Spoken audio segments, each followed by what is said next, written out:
नमस्कार। श्री शिव महापुराण की चौथी संहिता है कोटि रुद्र संहिता। कोटि रुद्र संहिता में भगवान शिव के 12 ज्योतिर्लिंगों का वर्णन है।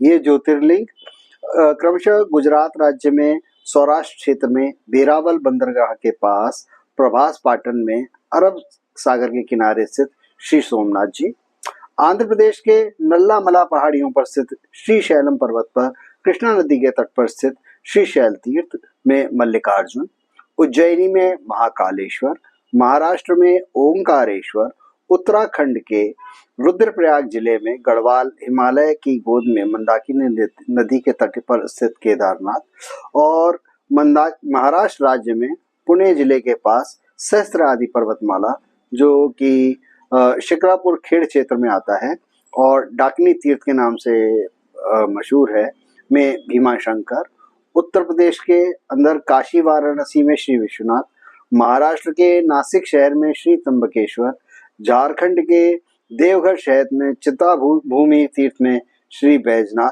जिन्हें बैद्यनाथ धाम के नाम से भी जाना जाता है, तमिलनाडु के रामेश्वरम द्वीप यानी सेतुबंध तीर्थ में रामेश्वर, गुजरात में देवभूमि द्वारिका जिले के पास सौराष्ट्र तट पर स्थित दारुकवन तीर्थ में श्री नागेश्वर और महाराष्ट्र के पुराने औरंगाबाद जो अब छत्रपति संभाजी नगर के नाम से विख्यात है में घुश्वेश्वर महादेव ज्योतिर्लिंग है।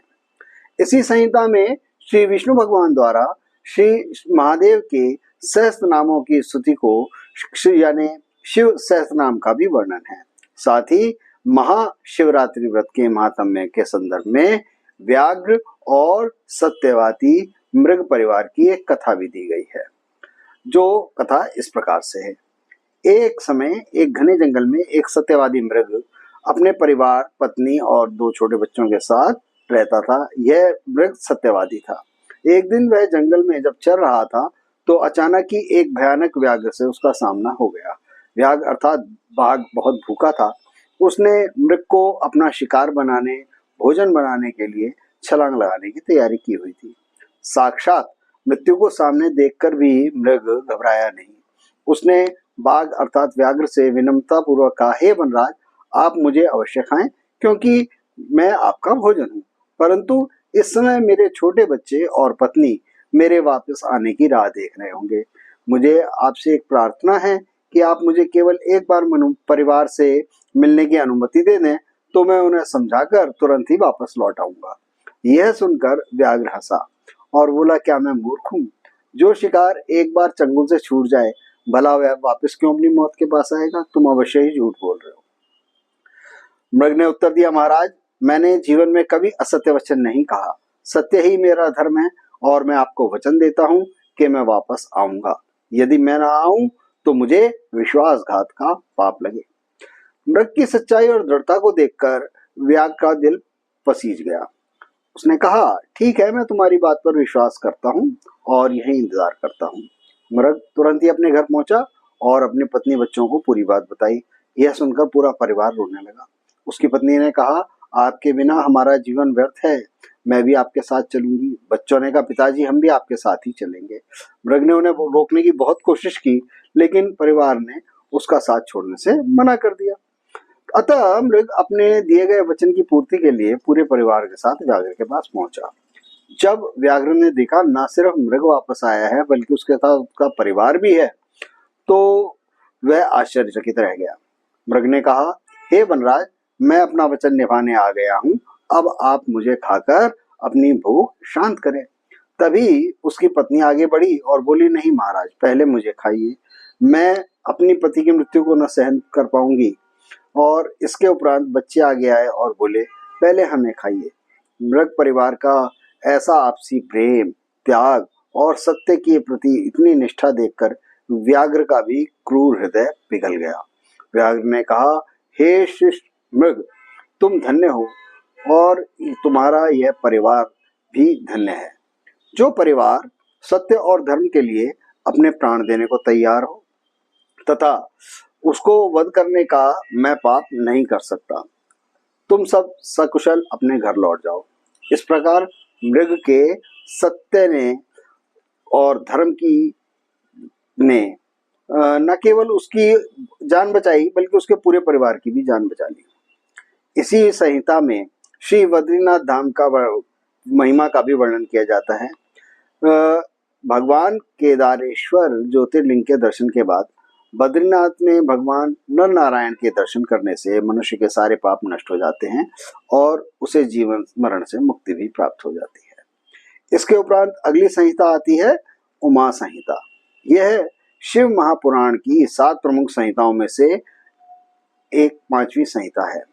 इसमें भगवान शिव और माता पार्वती के उमा स्वरूप, उनकी महिमा, ब्रह्मांड की संरचना, तप, दान, ज्ञान और देवी के पूजन एवं व्रतों का विस्तृत वर्णन मिलता है।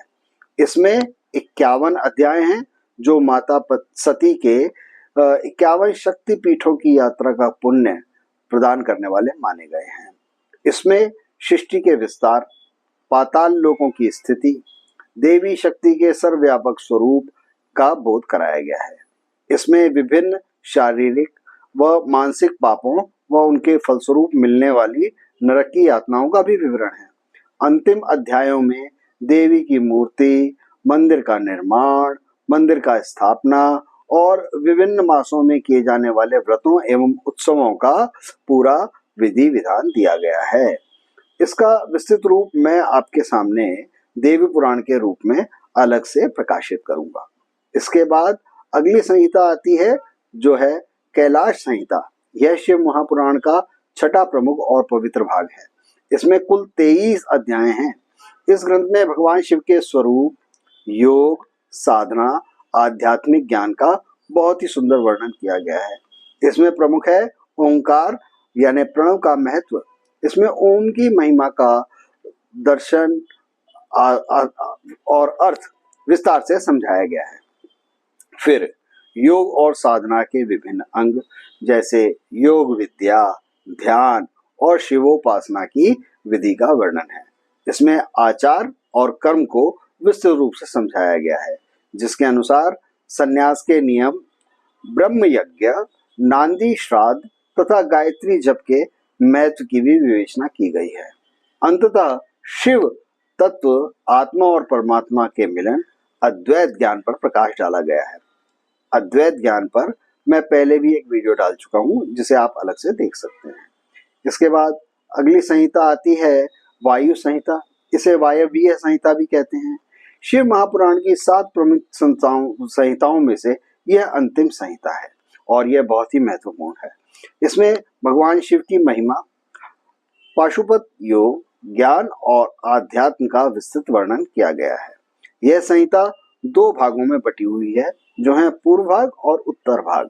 इसमें नैमिषारण्य तीर्थ में ऋषियों और वायुदेव के बीच हुए संवाद के माध्यम से परम तत्व शिव का ज्ञान दिया गया है। इसके मुख्य विषय हैं शिव की प्रधानता का वर्णन, क्योंकि चराचर जगत में भगवान शिव ही एकमात्र परम देवता और सर्वशक्तिमान है। पाशुपत विज्ञान के अनुसार पशु अर्थात जीव, पाश अर्थात जो माया का बंधन है, और इसके पति परमेश्वर शिव का क्या आपसी संबंध है, इसका दार्शनिक विवेचन इसमें विस्तृत रूप से दिया गया है। योग और साधना के गूढ़ रहस्यों, जैसे हमारी सांसों के नियंत्रण से प्राणायाम के माध्यम से हम कैसे मुक्ति को प्राप्त कर सकते हैं। इसमें आगे शिव ध्यान, हवन और मोक्ष प्राप्ति के विभिन्न उपायों का वर्णन मिलता है। अंततः ब्रह्म ज्ञान के अंतर्गत ब्रह्मा जी को शिव द्वारा प्राप्त परम ज्ञान और आवरण पूजन की कथा भी दी गई है। क्योंकि इस संहिता में दी गई जानकारी केवल शिव भक्तों के लिए है और अत्यंत गोपनीय है, अतः मैं इसका अधिक विवरण प्रदान नहीं करूंगा। इस प्रकार से शिव महापुराण पूर्ण होता है। आपने समय निकालकर इसका संक्षिप्त वर्णन सुना और इसके लिए आपका बहुत बहुत हार्दिक अभिनंदन तथा धन्यवाद। हर हर महादेव।